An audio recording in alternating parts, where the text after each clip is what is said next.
Bonjour à tous, j'espère que vous allez bien. C'est la preview de la semaine 19 de la NBA Fantasy Salary Cap. La semaine 18 a été courte mais intense. En tout cas, ça fait plaisir de revoir des matchs NBA après cette pause de quelques jours, surtout pour un gars comme moi qui ne dort pas beaucoup la nuit. Si la semaine a été facile à gérer, je vous assure que celles qui vont arriver sont de véritables casse-têtes. Tout dépend si votre base d'équipe tourne autour de Jokic et Maxey comme moi, ou autour de Cunningham et Wembanyama comme certains d'entre vous. Les organisations seront différentes, mais on aura la même problématique. Comment avoir le maximum de joueurs actifs pour les prochaines journées? J'imagine que pour ceux qui ont un roster avec pour base Cunningham et Wembanyama doivent être ravis de pouvoir compter sur eux ce soir, surtout pour une soirée où il n'y a que 3 rencontres. Mais comment faire pour la journée 6, vu qu'aucun des deux joue à ce moment-là? Je vais le dire maintenant, il n'y a aucun mal à ne pas avoir 5 joueurs actifs sur des journées où il y a peu de matchs. Le plus important, c'est ce que vous gagnerez à la fin de la semaine. Est-ce que votre roster, malgré les trous à cause du calendrier, est-il rentable? C'est cette question-là qu'il faut toujours se poser. Donc ça sert à rien d'avoir à tout prix 5 joueurs ce soir, si c'est pour en avoir quasiment aucun pour les jours 5 et 6 cette semaine.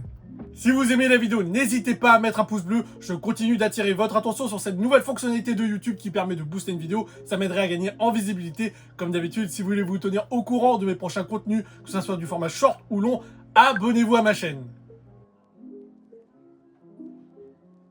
Voici le top 5 des joueurs de la semaine 18. Victor Wembanyama a été très performant sur les 2 matchs de la semaine écoulée, notamment face aux Kings où il inscrit 28 points, 15 rebonds, 6 passes et 4 contres. Kate Cunningham continue les perfs de haute volée. On peut noter sa prestation XXL au Madison Square Garden face aux Knicks où il inscrit 42 points. Le match entre les Pistons et les Spurs ce soir va être très intéressant à suivre. Nikola Jokic a enregistré la performance individuelle de la semaine. Hier, face aux Warriors, il a inscrit un triple-double avec 35 points, 20 rebonds et 12 passes. Certains managers ont dû être ravis d'avoir mis le capitana sur lui et ses 94 points fantasy. Jalen Brunson a été excellent face aux Pistons jeudi et il a été l'un des moteurs du comeback face aux Rockets samedi. C'est tout à fait normal qu'il soit mentionné dans mon top 5. Et pour finir, quel début pour Benedict Mathurin sous les couleurs des Clippers. Premier match en sortie de banc face aux Nuggets. Bim, 38 points, et le reste de la semaine, c'est tout aussi costaud. Il va falloir le surveiller de très près celui-là, car j'ai l'impression que le changement d'air est en train de lui faire du bien et qu'il apprécie beaucoup sa nouvelle vie en Californie. Je vais dire un truc qui va vous surprendre. Il y a des avantages dans le tanking. Oui, vous m'avez bien entendu. Les équipes qui font exprès de perdre lancent des joueurs qui n'avaient aucune opportunité d'être sur le terrain jusque-là. On peut dire que certains sont carrément inconnus du grand public et ce n'est pas du tout péjoratif de dire ça. En tout cas, d'un point de vue fantasy, il y a moyen d'avoir dès à présent des joueurs pas chers et qui vont performer. Après, ça reste des paris à ce stade-là. Je vais vous donner 3 noms qu'il faudra surveiller d'un coin de l'œil. Le premier de la liste n'est pas vraiment un inconnu. Sélectionné en 10e position de la draft, Cody Williams n'avait pas encore eu l'occasion de beaucoup jouer avec le Jazz, mais depuis quelques jours, son temps de jeu a drastiquement augmenté, surtout depuis que le Jazz assume son tanking. Cody Williams est dans le 5 de départ, il fait des stats et c'est à peu près tout. Ce n'est pas le joueur le plus excitant de ma liste, je le mentionne car ce qu'il produit est très correct pour la NBA Fantasy. Sur la semaine 18, il est sur une moyenne de 25,6 points fantasy par match et c'est très ok. Le second, pour le coup, c'est un quasi anonyme pour le grand public.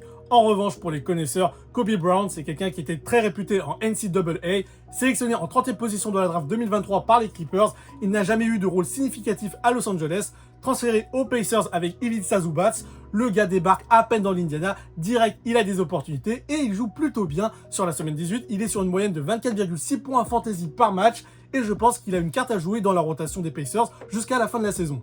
Le dernier de la liste, c'est Alondes Williams des Wizards. Pour le coup, ce gars est vraiment sorti de nulle part. C'est un meneur arrière qui évolue essentiellement en G-League. Il a déjà fait une pige avec le Heat et les Pistons en tant que two-way contract les saisons précédentes. Avec les Wizards, il a un contrat de 10 jours et pour lui, c'est largement suffisant pour montrer toutes ses qualités sur le parquet. Vendredi, il a inscrit 25 points, 10 rebonds et 4 passes face aux Pacers. Je pense que malheureusement, il ne fera pas long feu. Il est aux Wizards juste le temps que les blessés reviennent. Perso, j'aimerais le voir davantage sur un parquet NBA. Je pense qu'en sortie de banc, ce gars peut apporter. Voici le calendrier de la semaine 19. Je rappelle, ce soir, il n'y a que 3 rencontres, donc ce n'est pas un drame. Si vous ne pouvez pas aligner 5 joueurs actifs, je vous conseille surtout de faire le max pour en avoir les jours 5 et 6. En bref, cette semaine, avantage des joueurs des Rockets, donc je vous propose le meilleur avec Kevin Durant et une alternative pas chère en backcourt avec Rich Shepard. Je vous ai déjà parlé de Jeremiah Fears la semaine dernière. Je persiste car il est vraiment dans une superbe shape. Le Jazz a aussi un calendrier sympa. Le seul en qui j'ai confiance est Isaiah Collier. Et pour finir, côté Grizzlies, J.J. Jackson monte en puissance et Jalen Wells commence à faire des stats. Et ça s'explique par le fait qu'il y a énormément de blessés à Memphis. Jalen Tyson a une baisse significative du régime depuis les arrivées de James Harden et Dennis Schroeder. C'est factuel, moins de points, un temps de jeu qui se réduit. Ça m'embête qu'il perde en influence car le gars est excellent depuis le début de la saison avec les Cavs. Zachary Rizaché risque de ne plus voir le 5 majeur à Atlanta. D'après la journaliste Lauren Williams qui suit de près les Hawks, il se murmure que CJ McCollum va intégrer le 5 de départ à sa place. Ça ne sent pas bon du tout pour notre Frenchie. Et pour finir, Anfernee Simons est sur le flanc à cause d'une blessure au poignet, ce qui flingue un peu son début d'aventure chez les Bulls. Ça sera tout pour aujourd'hui, je vous dis à très vite pour une nouvelle vidéo. Ciao!